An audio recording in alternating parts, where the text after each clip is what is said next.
گفتگو کر رہے ہیں. عمران تیرے جان عمران تیرے جان نثار دیکھو دیکھو کون آیا. بسم اللہ الرحمن الرحیم.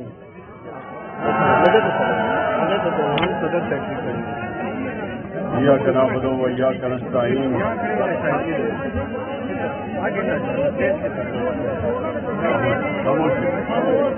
خاموش.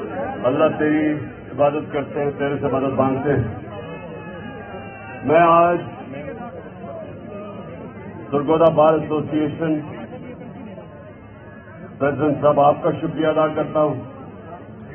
ممبرز جو پنجاب بار کاؤنسل کے آج بیٹھے ہوئے ہیں 5, ان سب کو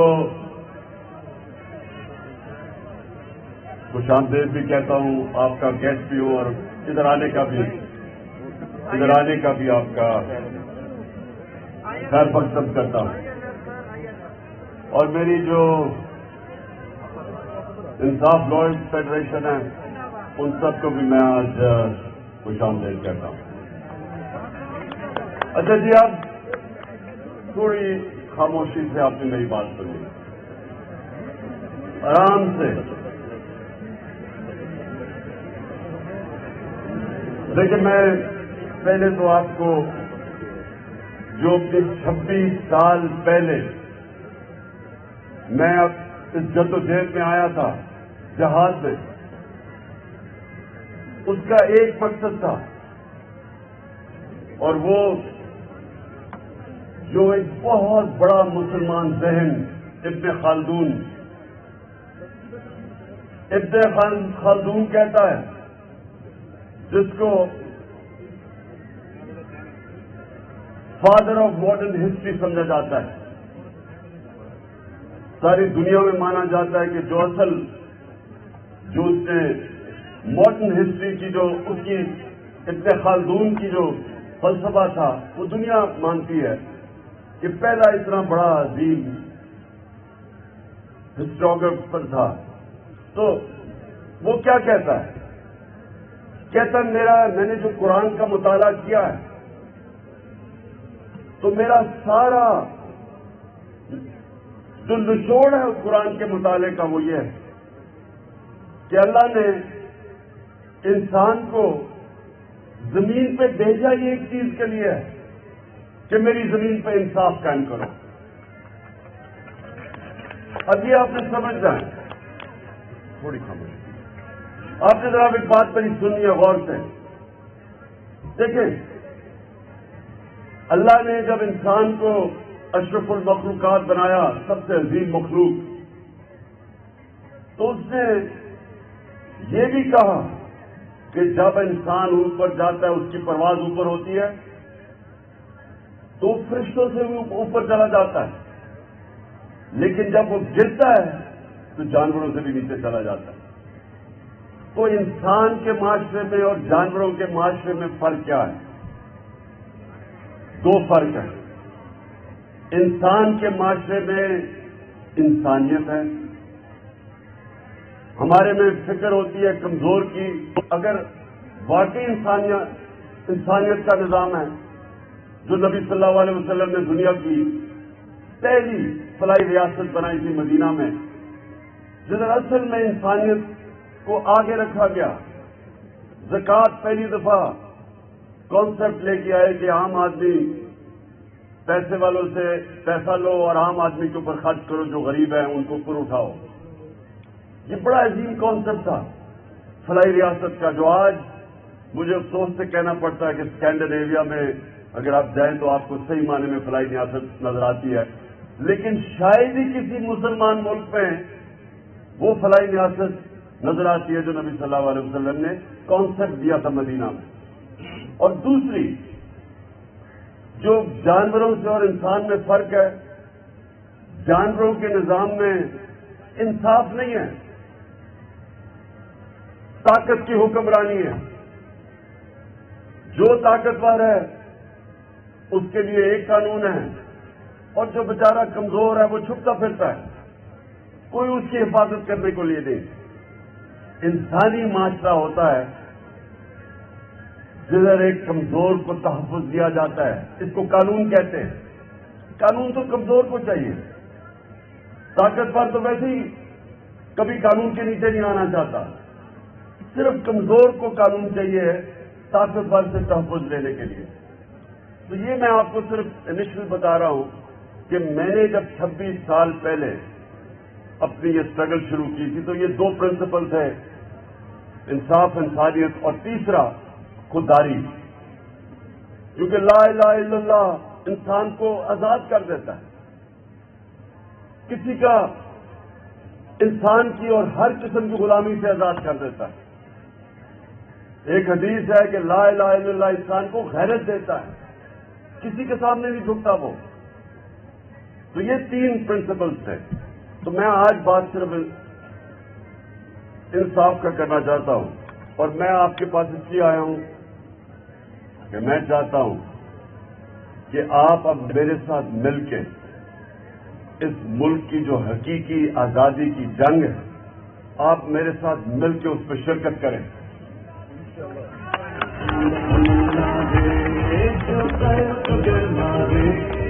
تو جو خودداری ہے، جو علامہ اقبال غلام مسلمانوں کو جگا رہے تھے اپنی شاعری سے، خودی کو کر بلند اتنا، انسانوں کو اٹھا رہے تھے، غیرت دے رہے تھے. اور پھر شاہین تو وہ ہے جب اپنی زنجیریں توڑ کے اوپر جاتا ہے. غلام تو اچھا غلام بن جاتا ہے. مولانا رومی جس طرح کہتے کہ جب اللہ نے انسانوں کو کہتے جب اللہ نے تمہیں پر دیے ہیں تو کیوں زمین پہ رینگ رہے ہو؟ کیونکہ اللہ نے ہم سب کو وہ پوٹینشل دیا ہے کہ ہم تو فرشتوں کے اوپر بھی جا سکتے ہیں. لیکن مسئلہ یہ ہے کہ غلام اوپر نہیں جا سکتا، چاہے وہ غلام ہو اس لیے کہ ایک ملک کے اندر ظلم کا نظام ہو، جو طاقتور کا انسان غلام بن جاتے. یہ جو فیوڈل اسٹرکچر ہے یا جو جاگیردارانہ نظام ہے، یہ کیا ہے کہ جو اوپر جاگیردار ہے وہ قانون کے اوپر ہے، نیچے جو بیچارے ہیں ان کے پاس کوئی حقوق ہی نہیں ہے، تو غلام رہتے ہیں. میں ہمیشہ بتاتا ہوں لوگوں کو کہ جب بھی اس برے صغیر میں فتح کرنے والے کانکررز آئے، سب شمال سے آئے سوائے انگریز کے جو سمندر سے آیا. تو کوئی راستے میں رکاوٹ نہیں ہوتی تھی. جب وہ پہاڑوں سے نکلتا تھا، افغانستان سے خیبر سے نکلتا تھا، تو سیدھا راستہ پہنچتا تھا دلی کا، کیونکہ لوگ غلام تھے. جب وہ غلام تھے تو وہ لڑتا ہی کوئی نہیں تھا اپنی آزادی کے لیے، صرف آزاد لوگ اپنی آزادی کے لیے لڑتے. تو ایک پانی پت کی جنگ ہوتی تھی اور جو بھی جیتا تھا وہ ہندوستان کا سربراہ بن جاتا تھا. باقیوں کی زندگی پہ کوئی فرق نہیں پڑتا تھا کیونکہ وہ پہلے غلام تھے. صرف آزاد لوگ کھڑے ہوتے ہیں اپنی آزادی کے لیے، صرف آزاد لوگوں کی پرواز ہوتی ہے. تو ایک تو ہم نے اپنے ملک کو یہ جو ہم اوپر امپورٹڈ حکومت بیٹھی ہوئی ہے جو کہ بیرونی امریکی سازش سے ہمارے پہ مسلط کی گئی ہے، جو وہ ہر کام کریں گے جو اوپر سے حکم آئے گا، یہ آپ کے حقوق کے لیے کبھی کھڑے نہیں ہوں گے. انہوں نے پوری کیمپین چلائی کہ پاکستان میں بہت مہنگائی آ گئی، عمران خان کو اس لیے ہٹانا چاہیے کہ مہنگائی بہت زیادہ ہے. جو 4 مہینے میں ان کے دور میں مہنگائی آئی ہے، اس ملک کی تاریخ میں ایسی مہنگائی نہیں آئی. آج جو مہنگائی ہے، جن لوگوں کو بجلی کے بل ملے ہیں، یہ تو ابھی ایک ہی ہے. ہر چیز آج مہنگی ہو گئی، اور ان سے پوچھو تو کہتے ہیں جی IMF کا حکم ہے. بلکہ ہمارے اوپر ایک نئی چیز، پہلے انہوں نے توہین مذہب لگا دیا میرے پہ.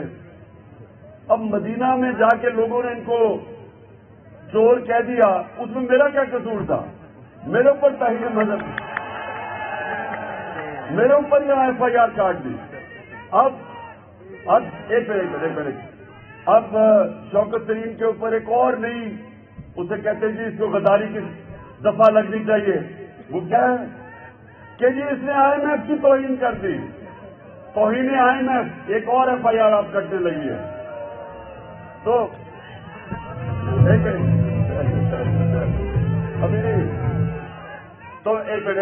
منٹ تھوڑا سا ذرا جذبہ سنبھالے. میں ذرا کیونکہ آپ سے بڑی امپورٹنٹ باتیں کرنے آیا ہوں. جی تو سب سے پہلے یہ یاد رکھیں کہ ہماری جو حقیقی آزادی کی تحریک ہے اس پہ ہم نے ایک آزاد خود مختار غیرت مند قوم بننا ہے جو کبھی کسی کی سوائے اوپر والے کی کسی کی غلامی نہیں کرے گی. اور ہم فیصلے پاکستان کے فیصلے پاکستان میں ہوں گے. کوئی امپورٹڈ فیصلے نہیں ہوں گے اس ملک پہ. کہ اگر ہم سمجھتے ہیں کہ روس سے تیل میں ہندوستان 40% کم قیمت پہ تیل خریدتا ہے, ہم کیوں نہیں خرید سکتے؟ کیونکہ یہ امپورٹڈ حکومت کو خوف ہے کہ جن لوگوں کی یہ غلامی کر رہے ہیں وہ اجازت نہیں دیں گے ان کو. لوگ بےچارے مہنگائی میں پھنس جائیں. یہ وہ کریں گے جو ان کے آقا ان کو حکم کرتے ہیں. اور ہم سنیں ذرا, اور ہم جس قوم نے 70-80 ہزار اپنے لوگوں کو قربان کیا امریکہ کی جنگ میں شرکت کر کے, اور آج اگر وہ امریکہ کہہ رہا ہے کہ بیسز دو پاکستان میں یا ہمارے اوپر سے ڈرون اٹیک کرے وہ افغانستان میں, ہم کیوں کسی کی جنگ میں شامل ہوں؟ کیا ہمیں سبق بھی مل گیا؟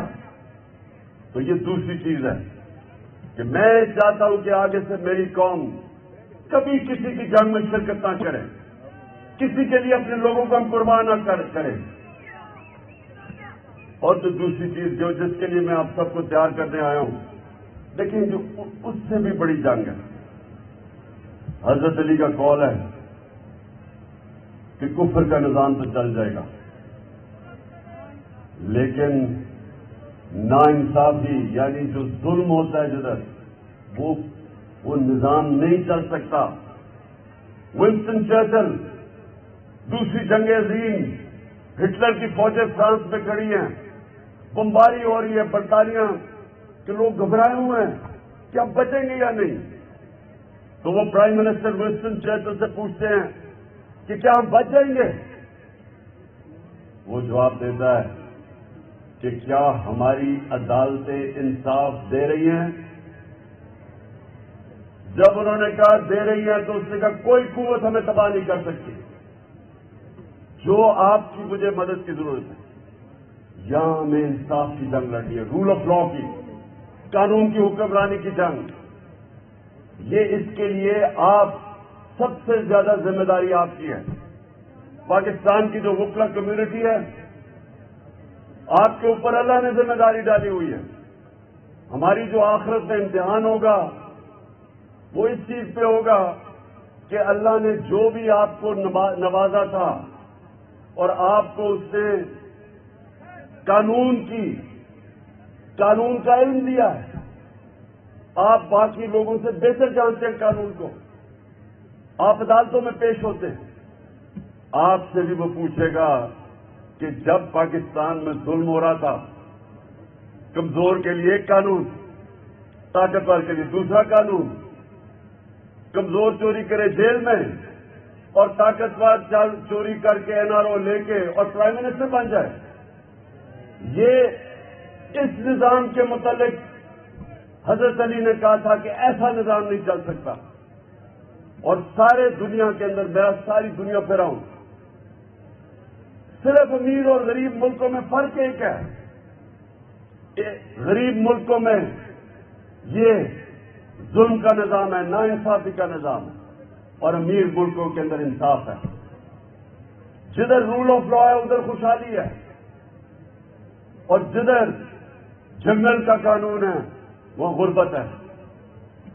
یہ وقت ہے پاکستان میں کہ ہم سب کو اب اس حقیقی آزادی کے لیے لڑنا ہے, کیونکہ انصاف انسانوں کو آزاد کرتا ہے, ظلم انسانوں کو غلام بناتا ہے. جب تک ہم اس قوم, لوگ ہم, آپ بکلا اور قوم میں شعور پیدا نہیں کرتے, کہ ہم نے اپنی آزادی لینی ہے انصاف لے کے. یہ ہو ہی نہیں سکتا کہ ملک کے سارے بڑے بڑے ڈاکو جو 30 سال سے اس ملک کو لوٹ رہے ہیں وہ آ کے ہمارے اوپر بیٹھ جائیں اور ہم چپ کر کے بھیڑ بکریوں کی طرح عمران خان کو کہ اچھا جی سلام آ گیا, عمران خان چپ کر کے تسلیم کر لو ان کو. میں انشاءاللہ سلام میں ان سب سے زیادہ کام کروں گا, لیکن تمہارا بھی پیچھا نہیں چھوڑوں گا. کسی صورت میں ان چوروں کو تسلیم نہیں کروں گا. اور جو بھی سمجھ رہا ہے کہ ہمیں ڈرا کے دھمکا کے میڈیا کا منہ بند کر کے اچھے صحافیوں کو ان کے اوپر ایف آئی آر کوئی باہر بھاگ جائیں, ڈرا کے دھمکا کے میرے اوپر ایف آئی آر یا دہشت گردی کی ایف آئی آر جو مرضی کریں آپ, میں نے ان چوروں کو کبھی تسلیم نہیں کرنا.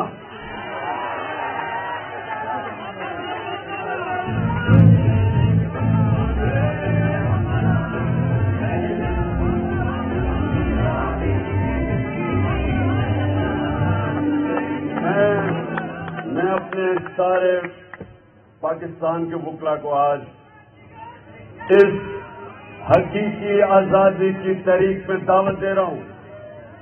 آپ سب نے میرے ساتھ چلنا ہے اور کسی صورت یہ جو قبضہ ہوا ہے, ملک پر قبضہ کیا ہوا ہے, اس مافیا نے قبضہ کیا ہوا ہے اور یہ ان کی جڑیں ہر جگہ ہیں اور پوری ان کی کوشش ہے کہ ہم کسی طرح خوف میں آ کے ان کو تسلیم کر لیں. میں بار بار لوگوں کو کہتا ہوں کہ لا الہ الا اللہ بت توڑ دیتا ہے, پیسے کا بت, لالچ, خوف کا بت جو سب سے خوفناک بت ہے, جو انسانوں کو غلام بناتا ہے. خوف پھیلایا جا رہا ہے کہ جی دہشت گردی میں مجھے پکڑ کے جیل میں ڈال دیں گے, توہین وہی مذہب. مدینہ میں تمہیں لوگوں نے شکل دکھائی ہے تمہاری کہ تمہیں چور کا ہے جو تم ہو, اور میرے اوپر لگا دیا کہ توہین مذہب. اسی طرح اگر ان کا خیال ہے کہ چینلز کو بند کر دیں گے, صحافیوں کو ڈرا دیں گے, جو مرضی کریں, آپ نے میرے ساتھ چلنا ہے. اور میں یہ آپ کو یقین دلاتا ہوں کہ یہ اتنی دور نہیں ہے آزادی. قوم پہلی دفعہ 26 سال میں پہلی دفعہ میں نے اپنی قوم کو ایسا شعور اور بیدار دیکھا جو کبھی پہلے نہیں تھا. اب میں سرگودا بار میں اب آپ کی بات جو آپ کا مطالبہ ہے اس پہ آتا ہوں.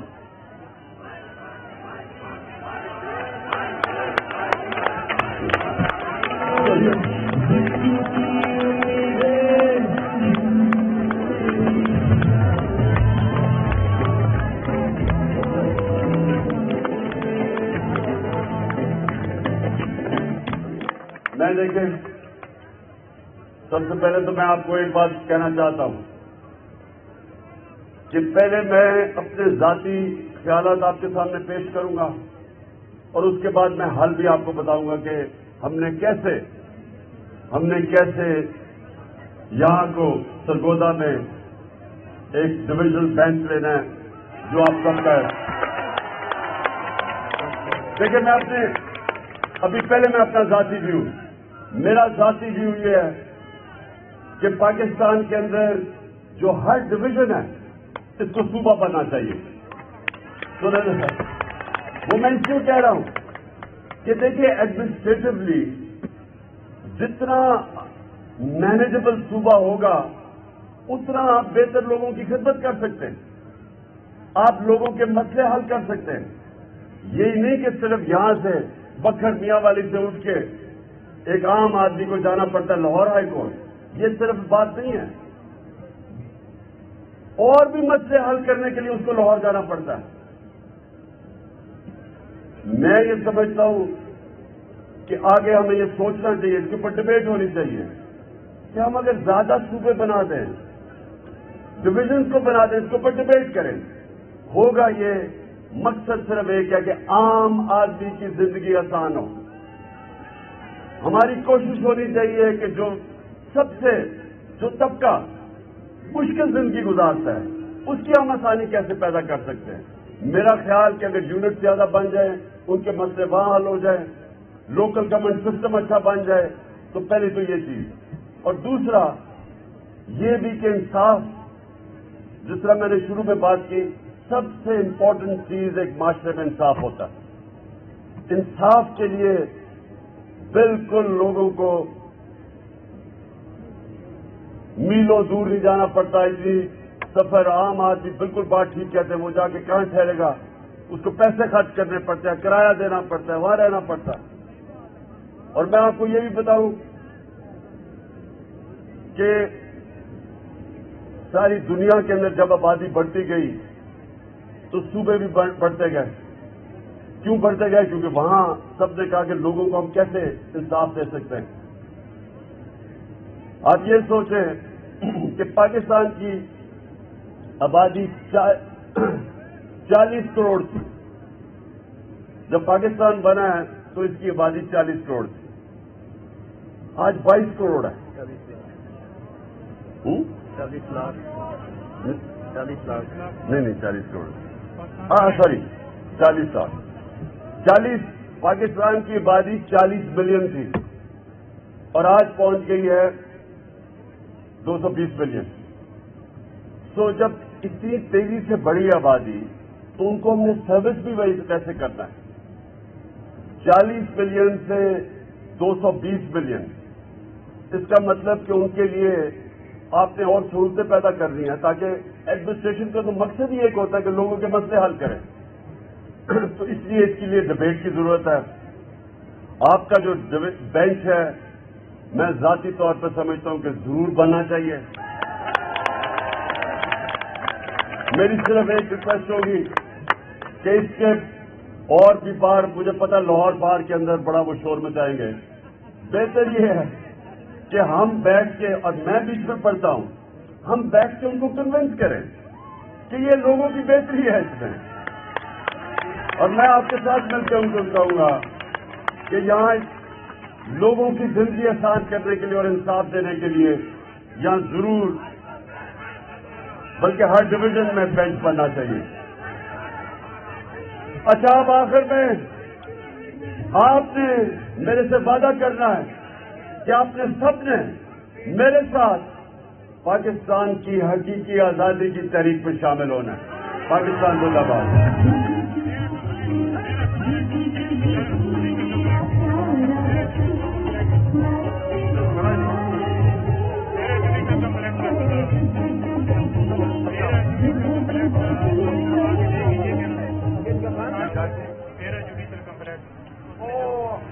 ایک چیز میں بھول گیا, ہم نے پہلی دفعہ اسلام آباد کے اندر ایک جوڈیشل کمپلیکس بنایا. وہ بن رہا تقریباً کمپلیٹ ہو گیا ہے. یہ پہلی دفعہ اسلام آباد میں بنا ہے اور وہ ہماری حکومت نے بنایا تھا. بیرا کا یہاں کا بڑے برے حالات میں وہ جج بیٹھتے ہیں. انشاءاللہ بیرا کے اندر بھی میں ابھی چیف منسٹر سے بات کروں گا کہ آپ کا وہ جوڈیشل کمپلیکس بنا کے دیں. تحریک انصاف کے چیئرمین سرگودا بار ایسوسی ایشن سے خطاب کر رہے تھے. عمران خان کا اس موقع پر کہنا تھا کہ کہتے تھے عمران خان کو ہٹاؤ کیونکہ یہ مہنگائی لایا ہے. 4 ماہ میں انہوں نے اتنی مہنگائی کر دی جو تاریخ میں کبھی نہیں تھی. مہنگائی کی بات کریں تو کہتے ہیں IMF کا حکم ہے. دہشت گردی کے مقدمات بھی انہوں نے میرے خلاف درج. یہ لوگ اب ایک اور مقدمہ درج کرنے جا رہے ہیں. کہتے ہیں توہین IMF کا مقدمہ ہوگا عمران خان پر. اور عمران خان اس حوالے سے گفتگو کر رہے تھے. یہاں پر ان کی جانب سے اعلانات بھی کیے گئے. کہتے ہیں کہ میری ذاتی رائے ہے کہ پاکستان میں ہر ڈویژن کو صوبہ ہونا چاہیے. انتظامی لحاظ سے ہر ڈویژن جب صوبہ ہوگا تو مسائل جلد حل ہو جائیں گے.